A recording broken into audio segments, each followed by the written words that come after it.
builds an ark, a seaworthy vessel, large enough to save his family and thousands of animals from a flood which destroys all life on Earth. It's an epic story found in the Bible, the Quran, and the Torah. But is it fact? Now the technology exists to take a closer look at this well-known tale through the eyes of science. We will examine the evidence from archaeological finds in Iraq and explore proof that a global flood did cover the whole planet. And we'll uncover the real Noah, who he was, where he lived, and what he might have looked like.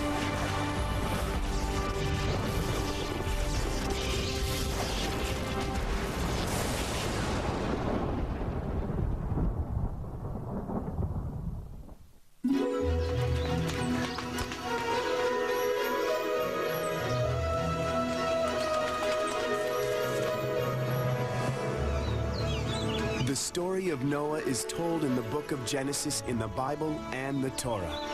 It's set somewhere in the Middle East about 5,000 years ago.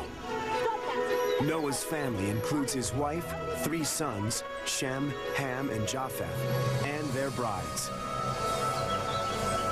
Noah stands out as a good person, the only virtuous man left in a world filled with corruption and violence.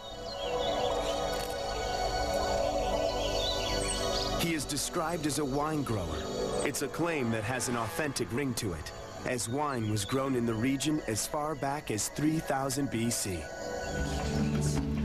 The story says that God warned Noah in a dream that he was going to punish humanity for its sins. A flood would cover the whole earth. To save himself and his family, Noah was instructed to build a boat of wood and to cover it with pitch inside and out.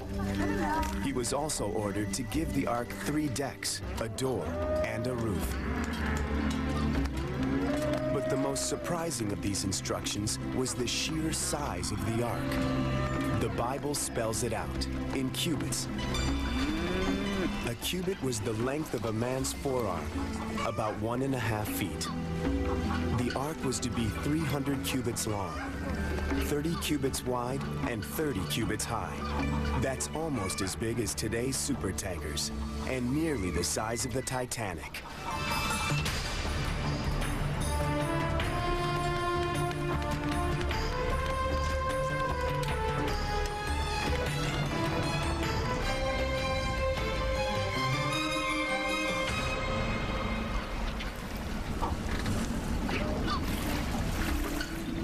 The familiar image from the storybooks is of a huge wooden ark with the animals marching inside 2 by 2.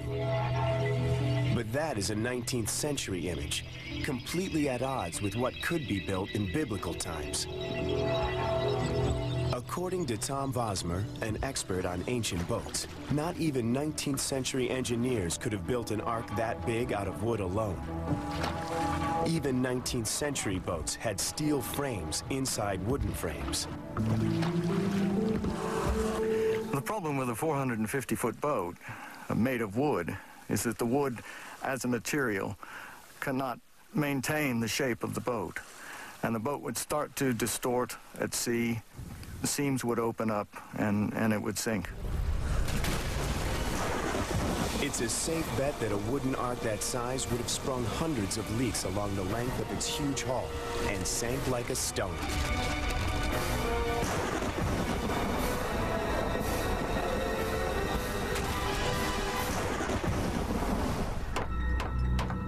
That's not to say Noah didn't build an ark.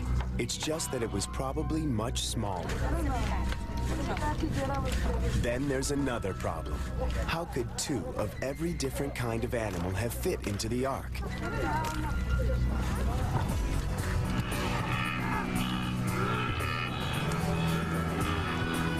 At the latest estimate, there are 30 million species on Earth. Noah would have struggled to fit them all into a fleet of arks. He had just 7 days to find the animals and get them on board. 30 million million species in a week, Noah would have had to load them at a rate of 50 pairs a second. Using a more realistic loading rate, it would have taken Noah at least 30 years.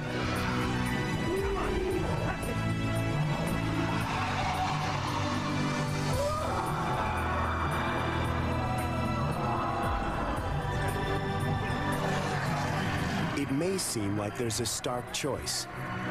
Dismiss the story as myth or appeal to the hand of God. But there may in fact be another explanation.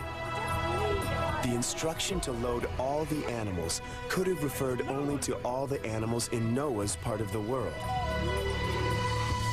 In fact, the book of Genesis specifies which animals Noah was to load. The same book has a second set of instructions which are much less well known, but present a more realistic scenario. Noah is told to take 7 pairs of clean animals. Clean animals were those considered suitable for ceremonial sacrifices to God.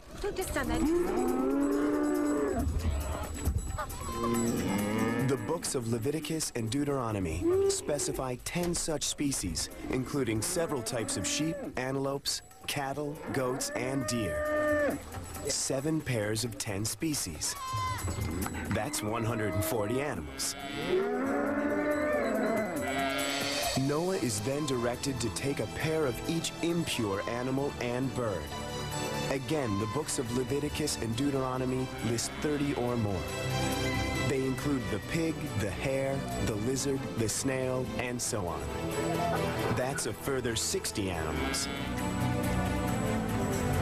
Then finally, Noah is told to load 7 pairs of the clean birds, like doves, ducks, and cockerels.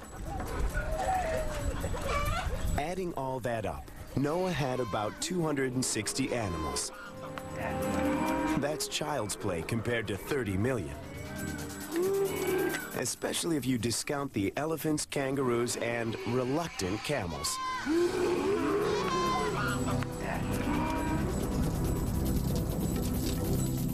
A smaller ark and fewer animals. Suddenly, the Noah story looks more plausible. But the next part of the story may be the most far-fetched of all.